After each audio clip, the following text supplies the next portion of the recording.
topics and opinions expressed on the following show are solely those of the host and their guests, and not those of W4CS Radio, its employees, or affiliates. W4CS makes no recommendations or endorsements for radio show programs, services, or products mentioned on air or on our web. Any questions or comments should be directed to those show hosts. Thank you for listening to the Cancer Support Network on W4CS.com.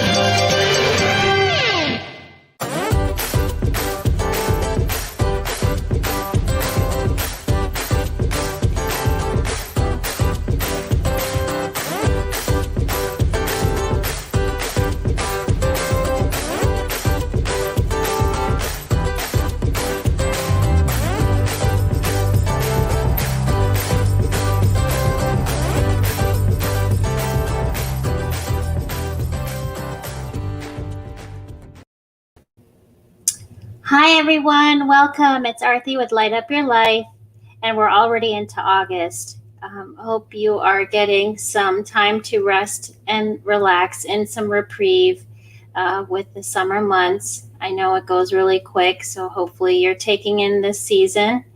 And always just be mindful with what you are feeling, and especially as we continue to always be in moments of transition.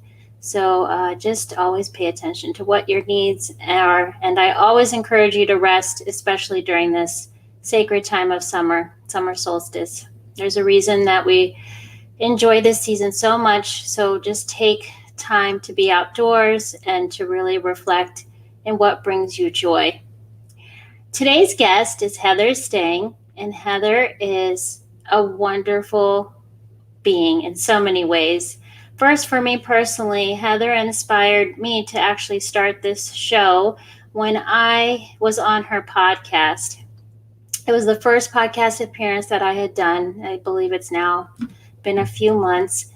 And through talking about my own grief journey and knowing how important it was to share my story, that inspiration led me to wanting to do this show in itself, about talking about health and wellness and everything in between, which we obviously know that grief is a part of wellness and trying to figure it out and working with it throughout life.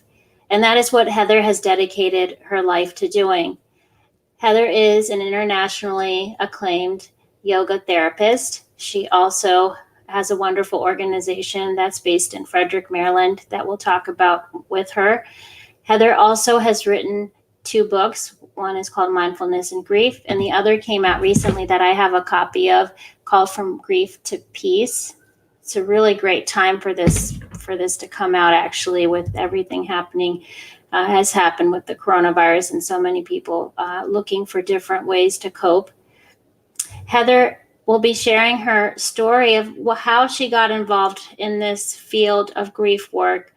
And she is often referred to in the public eye from various organizations, hospice, palliative care, the National Organization of Palliative and Hospice Services, and various organizations in our country.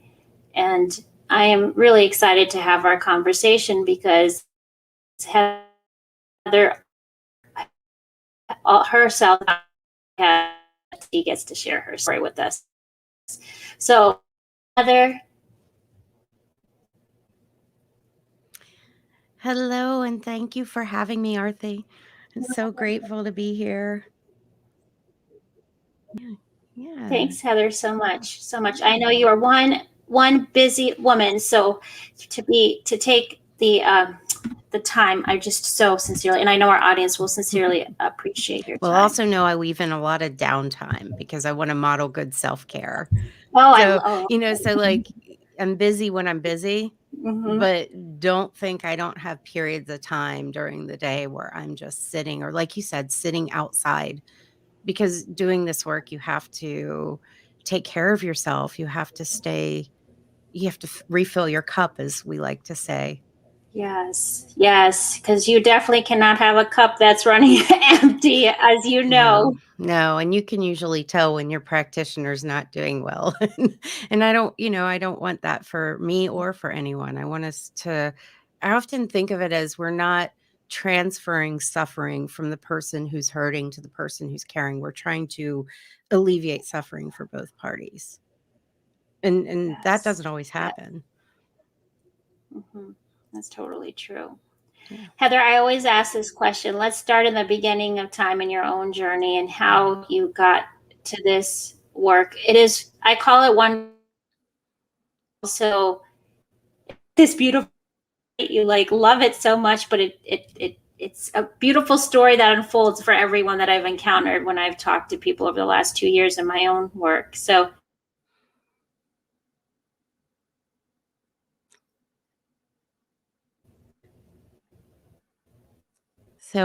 I'm not sure. I'm hoping you can hear me, or do you slightly Yes, lagged? yes, But we're back I'm gonna. on. Okay, good. I'm gonna dive into. I think the question you're asking is why do I do this? Like, what got me started? Is that right?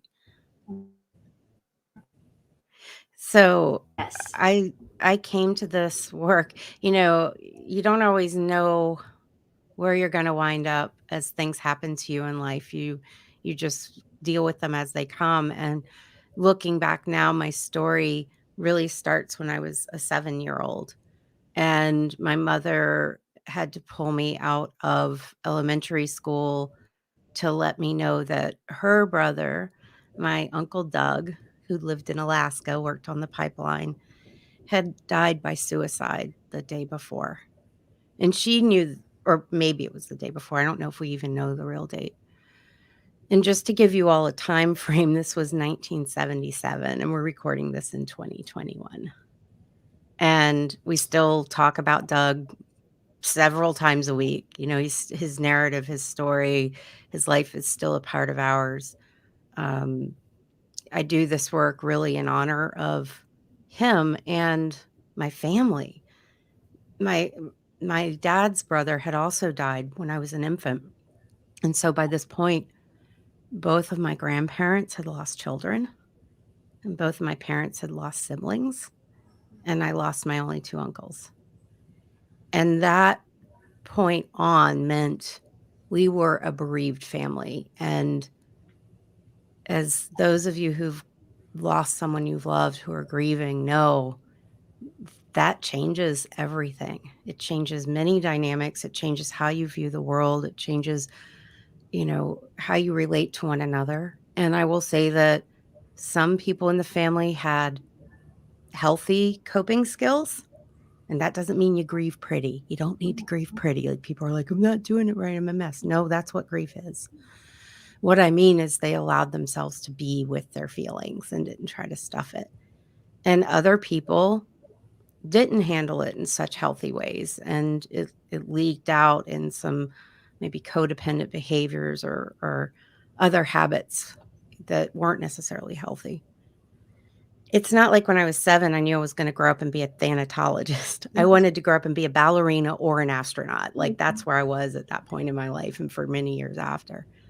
But when I hit adulthood, and I'd say probably in my 30s, I had a health crisis. I developed shingles, and that led me to yoga and meditation for stress management.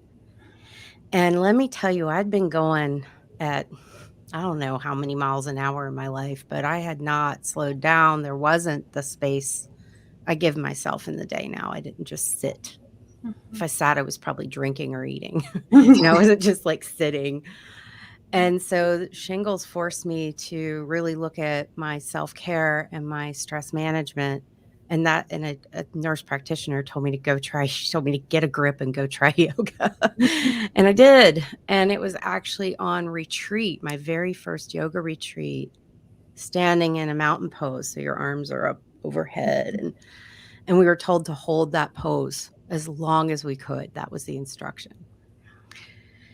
And I held it and I held it, and all sorts of internal thoughts. I can't do this. I can do this. I want to do it longer than everybody in the room. And just, at some point, all of that fell away, and just all my pain got released.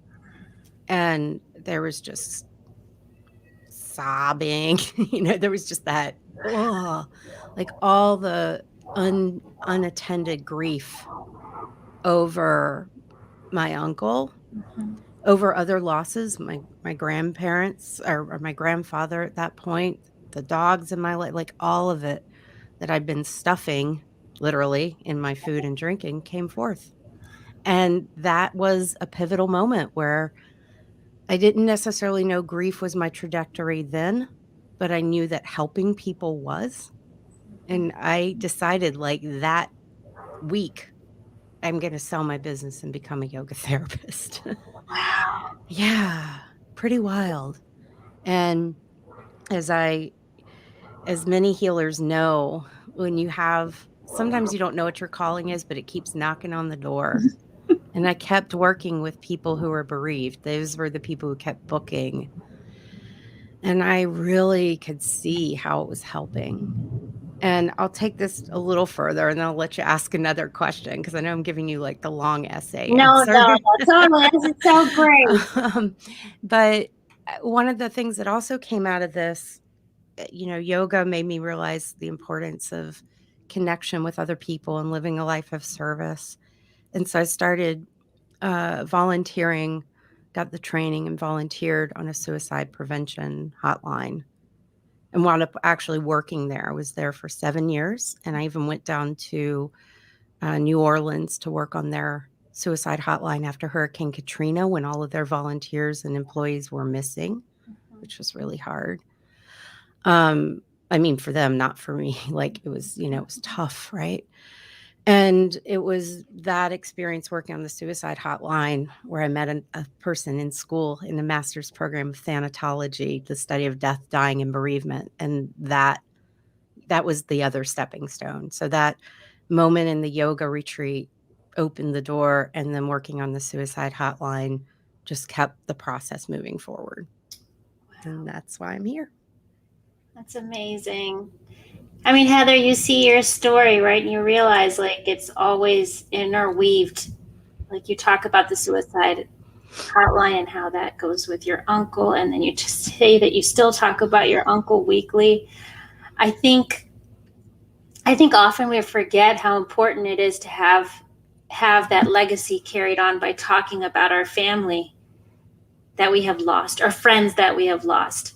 I don't know about you, but don't you feel like often we are shunned as a society, especially American society, from talking about our lost ones, are those ones who have died? Do you feel that we are? Yeah, I mean, I know plenty of people who feel that way, where the people that surround them aren't comfortable with it. We even have a national day of mourning for our military survivors. Many, or not military, well, for the people who survived, but for the people who died. Many religions have a day of mourning once a year for the people who came before. But there are a lot of people who are uncomfortable when you bring up the name or say the name of someone you love who died. I'd like to think that that's changing, because I know that there is a culture of, let's not look at the pain, or you just need to, do your work and get through this. As though grief is some sort of self-improvement project, which it isn't. It's learning how to adapt to a life after loss. So I agree with you. And I think one of the things that I try to get people in my grief group, which is called Awaken, to do is to really sit with themselves and make a decision. Are there people that you feel you need to educate on this? Or is there just, you want to find the people that you can talk to, and that way when you're around the people who aren't comfortable, you can just be with them. Like, I don't think there's a right or wrong. I think you have to really look at what do you want, and knowing that, and this is heartbreaking for many of us, it's really hard when you can't talk to someone you care about your loved one. And that showed up in my own family. My grandmother, my uncle's mother, the death by suicide was so unthinkable for her. And she was a church secretary, so I think that played into it.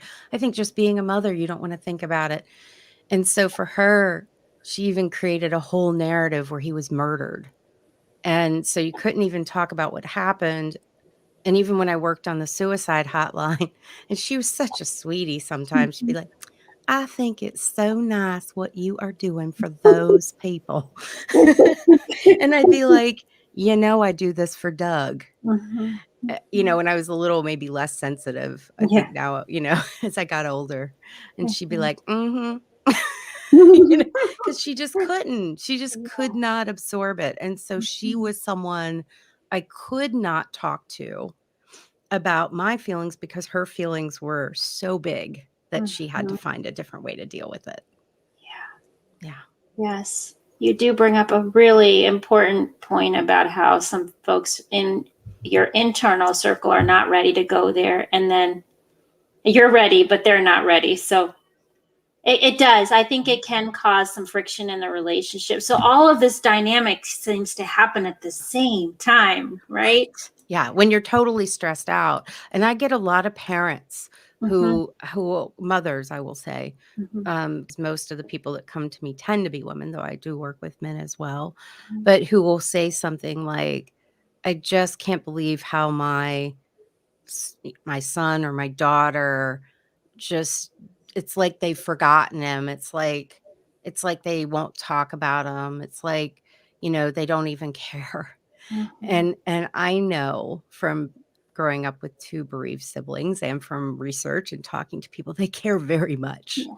But they're trying to protect the parent a lot of times, because that's another thing to think about. If someone isn't open with you and talking about a loved one, what are the possibilities for the why they might be doing that? And it might be because, I think a lot of times it's because they're afraid they're going to hurt you further, even though those of us who've gone through it know that a lot of times talking about them makes us feel better. And so having that wide, mindful perspective of, maybe they're not talking to me because they don't want to cause me more pain. And I hate to put responsibility on someone who's already grieving and hurting, but sometimes we just have to have that conversation and say, hey, it really makes me feel comforted to talk about them, or to not even make it a thing and maybe ask them a question. What's your greatest memory of insert whoever it is here, and again, no right or wrong. There's just some guidelines. No, that's great, Heather. That's actually where I kind of wanted, with your experience, to go, is to give our audience some tools and nuggets, because I think there is no right or wrong. You're absolutely right. But how we do as a society feel like there's a right way, and so we do end up using our brain versus our heart. Yeah. So how do you help people to start becoming heart-focused, mindful in that heart? Is a loaded question, but what are some things that you think? I mean, there are practices you can do. And before I go into those, I just want to say one thing that Michael Lee, who created Phoenix Rising Yoga Therapy, which is a style of yoga therapy I'm trained in, he'll often say there's no right or wrong, but there are consequences to action and inaction. That's a beautiful quote right there. Right. It's not just like, there's no right or wrong, do whatever. It's like, something will happen, and it might be helpful and it might be not helpful.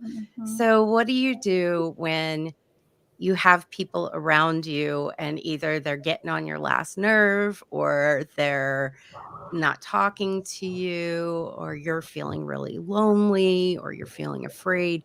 It's kind of a wide range of things. But the practice of compassion and self-compassion can help with, I'll say, just about anything. It helps with fear. It helps with isolation. There's actually research that shows when you practice compassion, even if you're the only one in the house, it makes you feel less alone. Like chemically, which is pretty fascinating. And back to that whole opening up to what might the other person be suffering with. And this isn't to condone bad behavior or to be codependent. Like, that's not what compassion is about. Compassion is about being mindful that we are all facing challenges and we are all doing the absolute best we can. And you might not like how the other person's handling it. And one of the things that I have never really seen work in my own personal life or with clients is getting someone else to change. Amen to that, sister. Doesn't mean we won't keep trying. Yeah.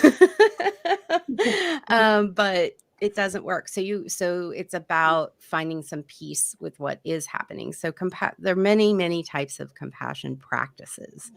And when I say practice, I'm talking about both a meditation practice and a behavior practice too.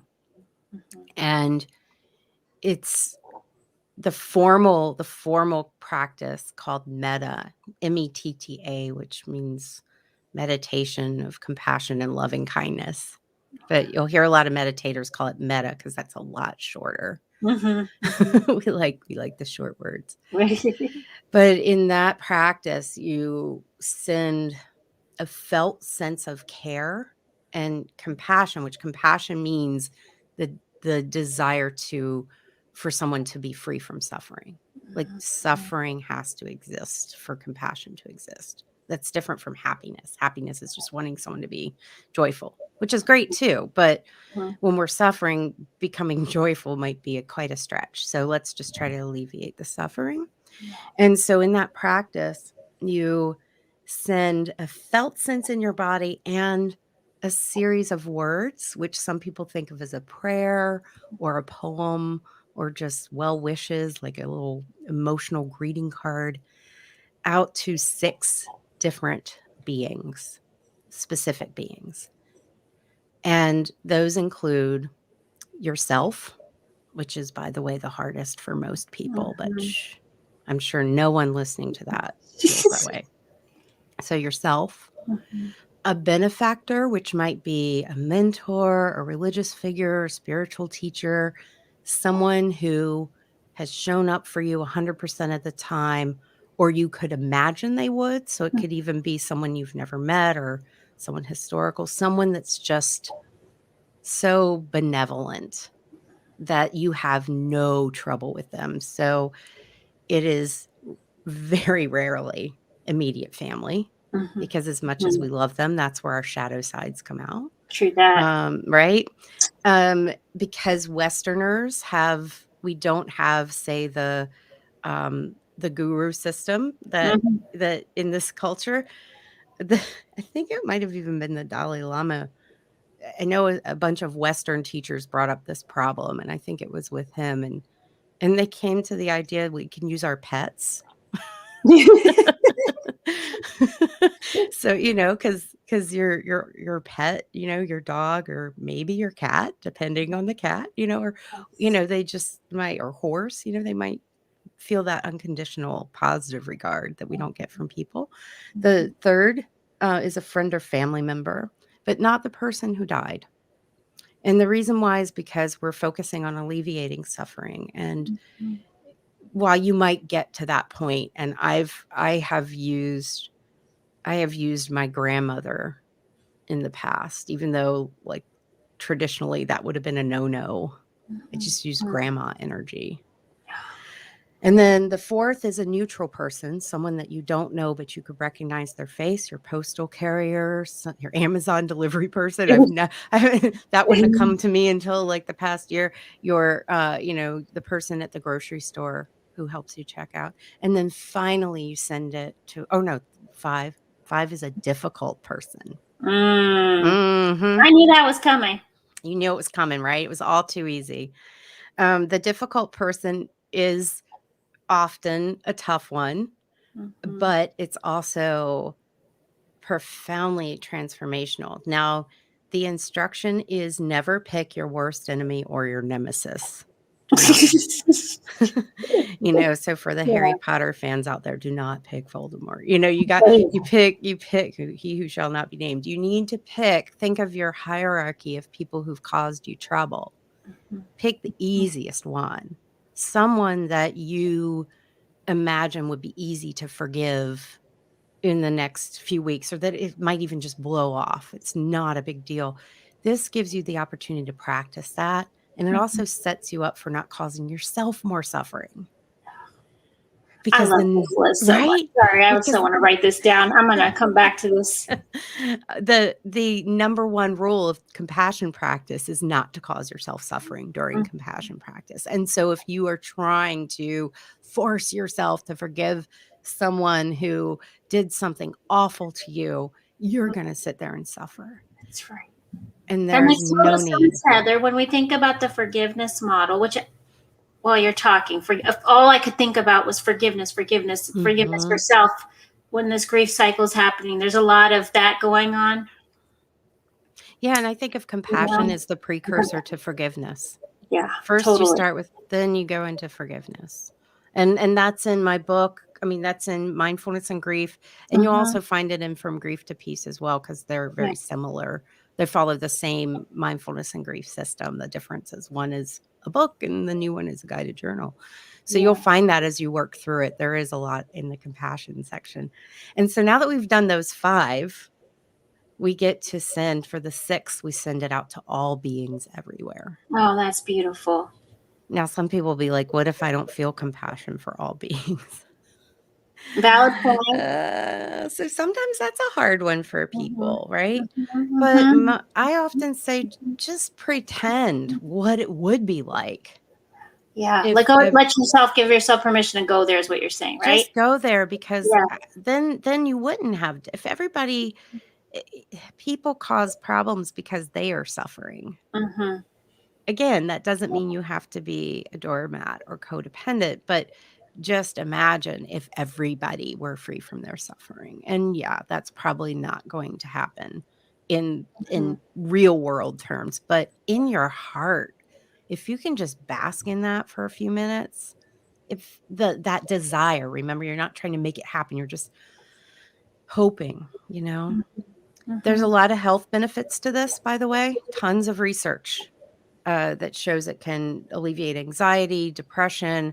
It can help with intrusive images. People who have post-traumatic stress disorder. There's a whole boatload of research on compassion and self-compassion, which is basically doing that for yourself. Yeah.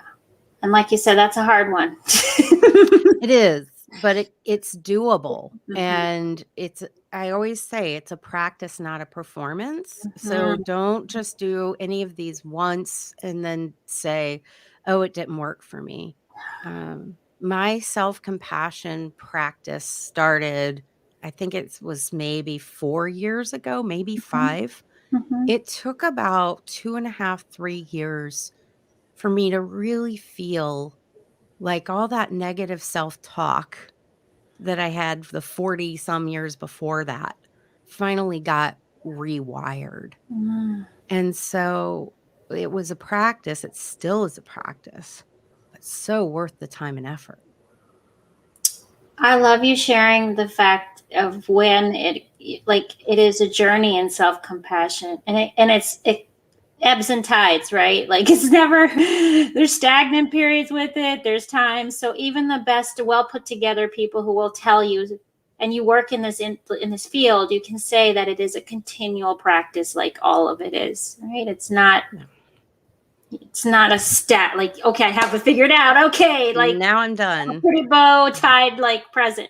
Right. It doesn't work that way, right? It's constant as we change as well and evolve. And life keeps happening. That's why. Life keeps happening. Absolutely. Totally. Heather, can you tell us about your center and how, when you were going through your journey, like how did you decide that you wanted to open your center, and what do you offer, and where do you see going, all of that greatness? Well, now everything is online.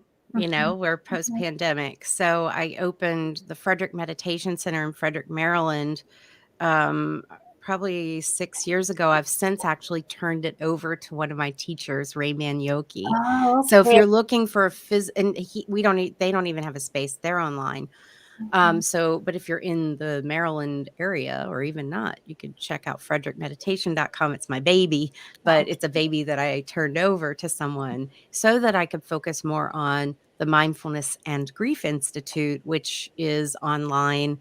And, during safe travel times, I travel around the country and do workshops. I actually have, if all goes well, and there is, in the pandemic, we don't know, right?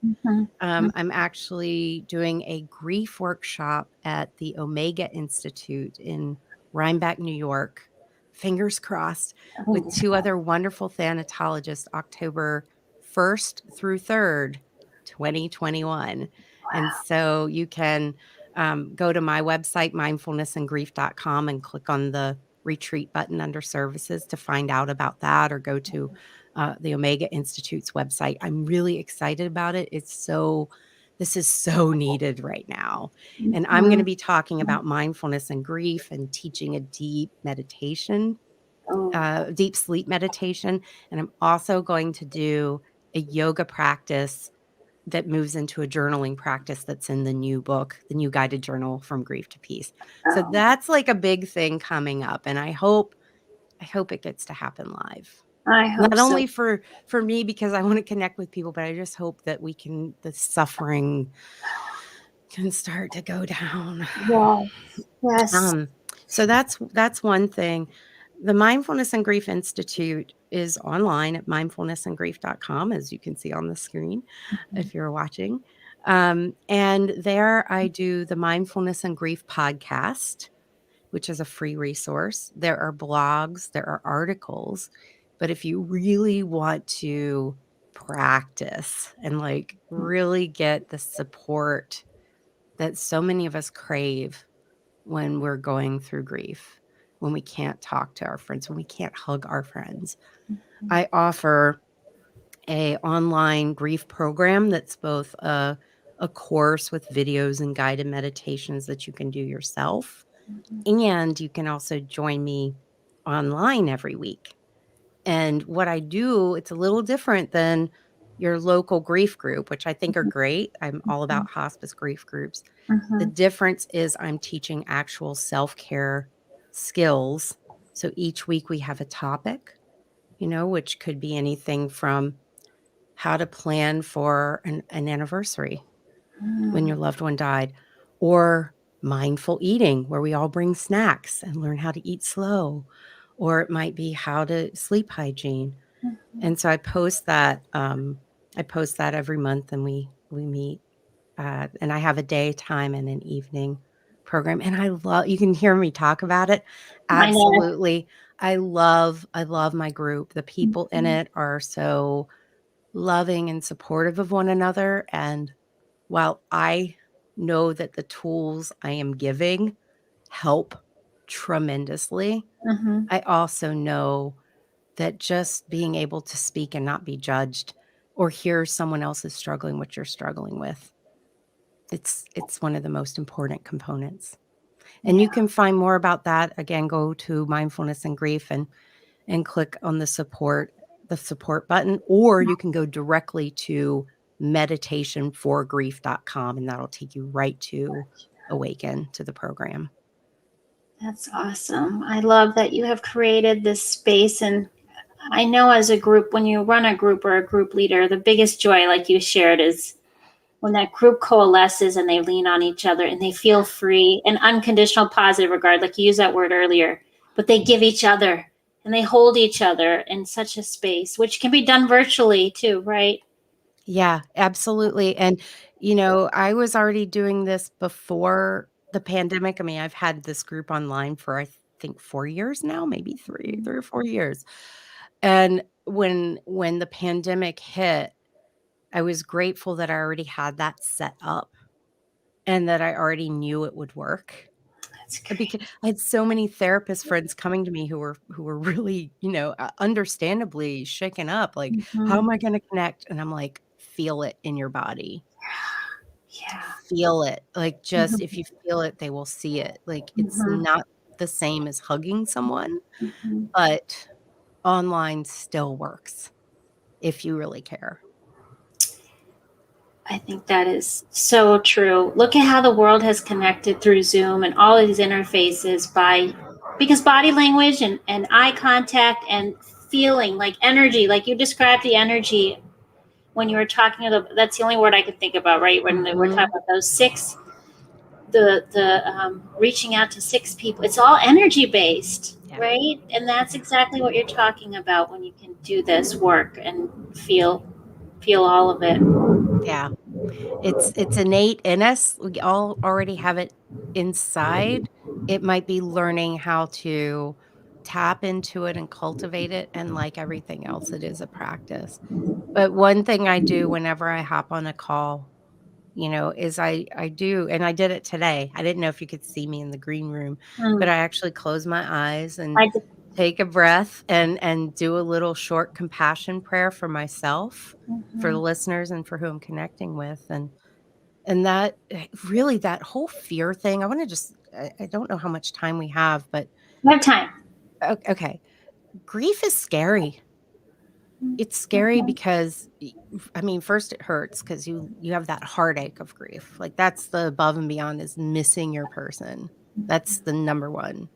But then there's all those secondary losses that could be income, that could be support in the home, that could be just your person you go to dinner with, all those things. That's scary. How am I going to make the mortgage? I mean, I've got to go get a job, or there's, right. I'm listing out things that you all know what your fears are.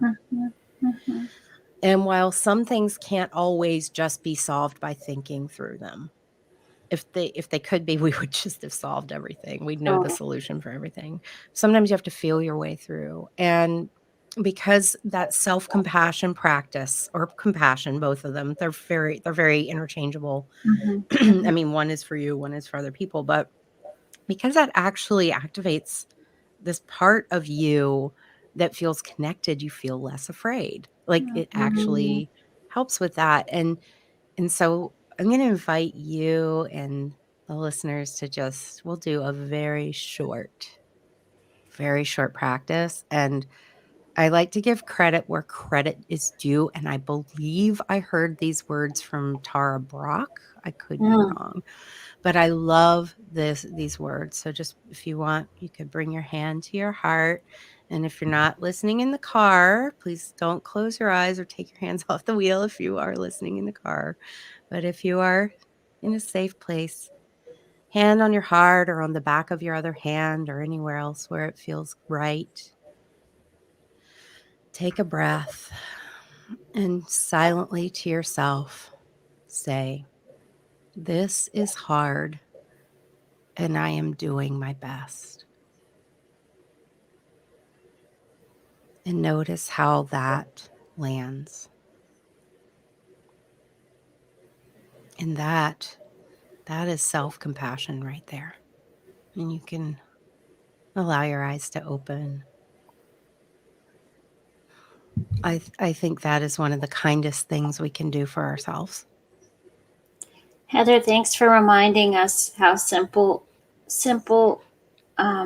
what mindfulness and what it really comes down to is these simple practices that we can do. It wasn't meant and designed. Meditation wasn't designed to be complex, right? It doesn't have any wrong. It doesn't have any right or wrong. I already did an episode on this, Heather. I was like, look, these Eastern philosophers, the ones that really started this practice and movement, and then they didn't tell you there was a right or wrong way to do this. It's just that you own it and it's yours. And you just reminded look at the simple art of feeling our heartbeat and saying some kind words to ourselves.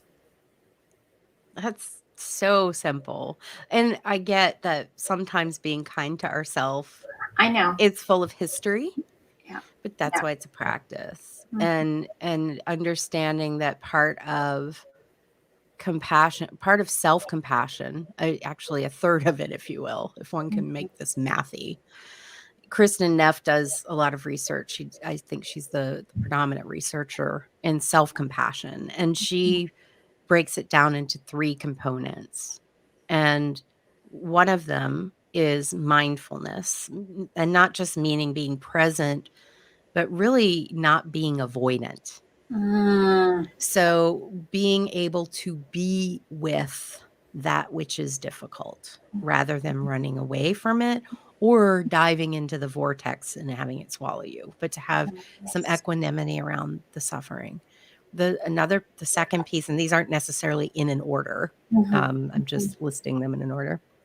The second piece is self-kindness, which is how we speak to ourselves internally.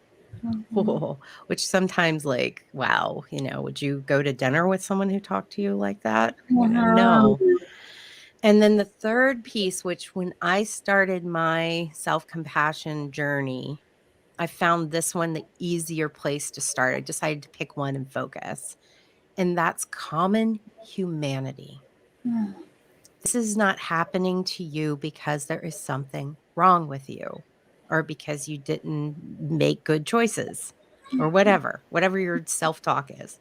This is happening because you are human and because we all have love and loss and hurt and pain. And we all have times where we don't know what to do or we make choices that aren't the most skillful. This is part of being human. And so one thing that I like to do that kind of comes out of a Tonglen practice, but is maybe a little less formal than that, is to just sit and close my eyes when I'm feeling down on myself or when I've messed something up or I think I've messed something up. I mean, sometimes I really have, sometimes I sent out the wrong Zoom link. And let me tell you, that seems like it shouldn't be a big deal, but it can just make you feel like, I'm like, oh, my people are grieving and I've sent them I'm the worst person in the world. And then I just have to like send out the right link and then take a breath and be like, everybody sends out wrong links from time to time. I know that was a real simple one, but that's a safe place. For what it carries. Yeah. It's like everybody eats a bag of potatoes. Yes.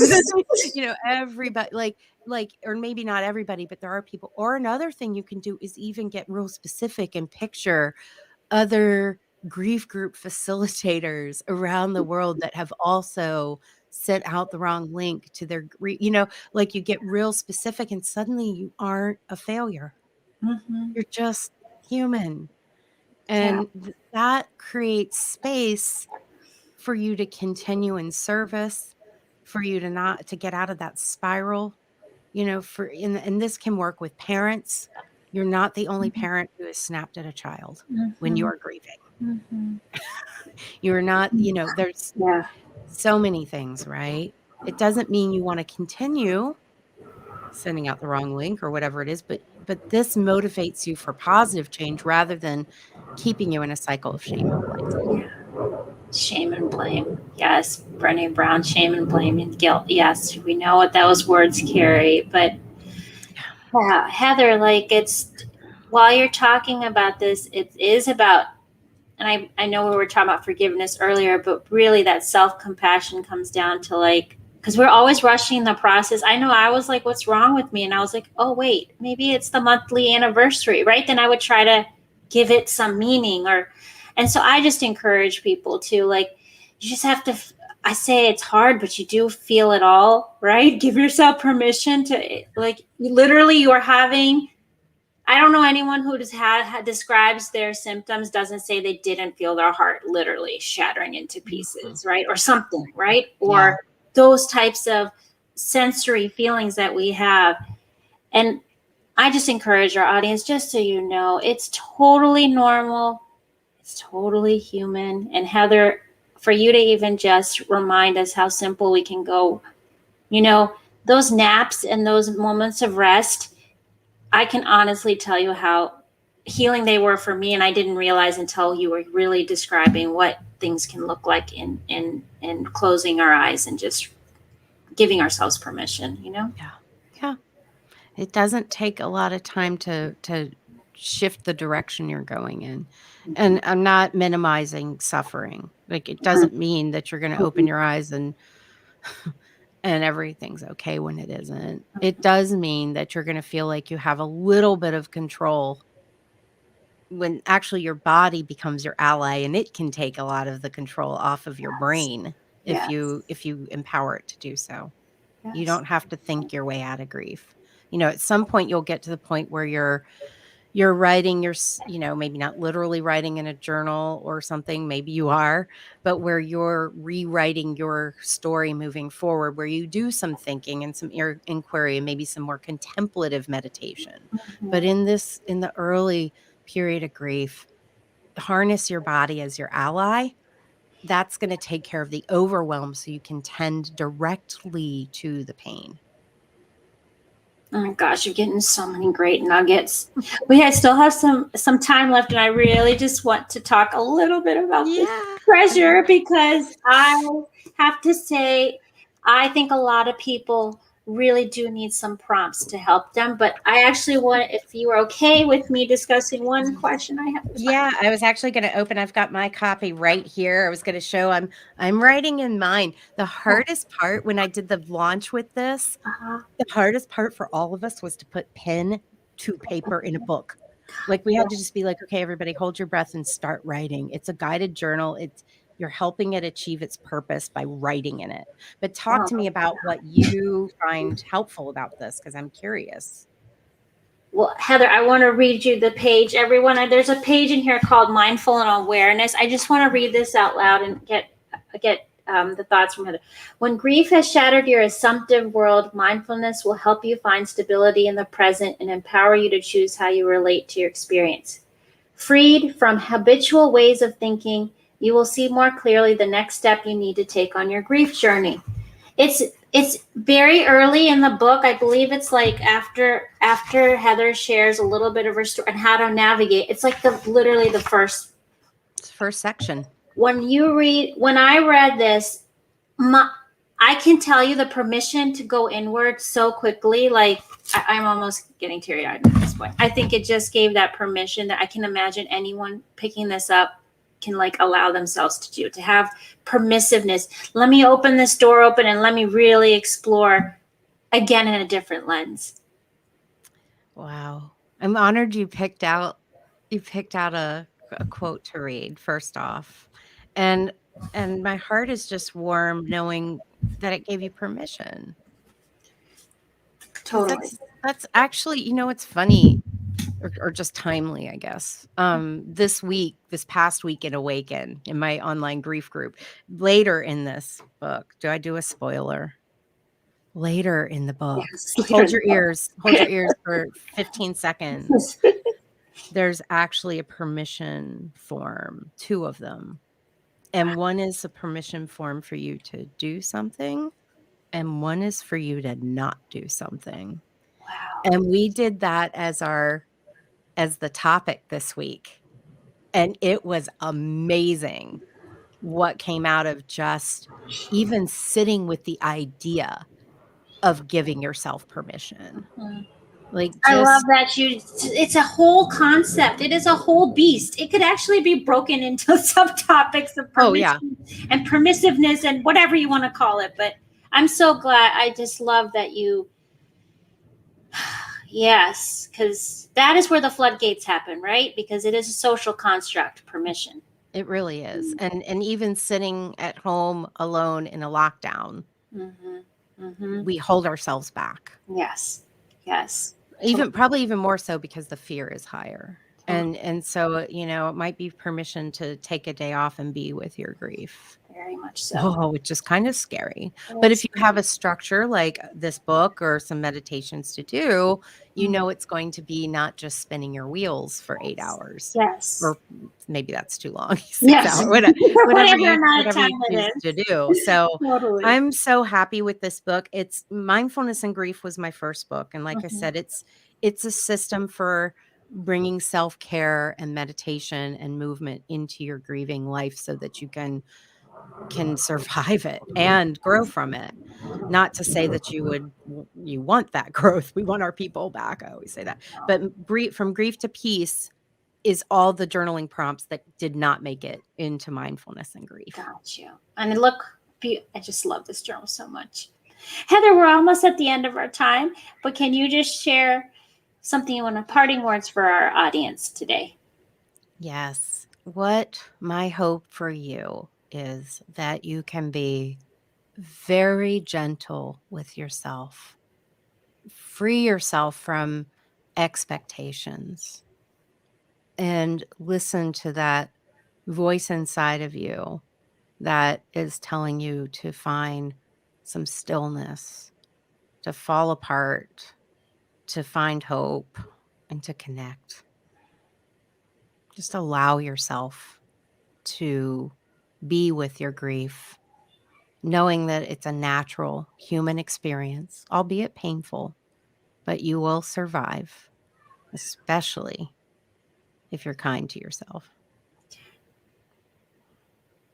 Heather, Thank you from the bottom of my heart for being on today and sharing all of your beauty in and out. Thank you. Thank you for everything you're doing. I'm so excited for you about this show. Oh, thank you. It's your dharma. Thanks. Everyone, have a wonderful week ahead. And Heather has left us with so many nuggets. Please, if you could, take a few minutes to reflect back on those nuggets she's given us and take them and hold them and nourish them and nourish yourself. Take care. Thank you. Thank you.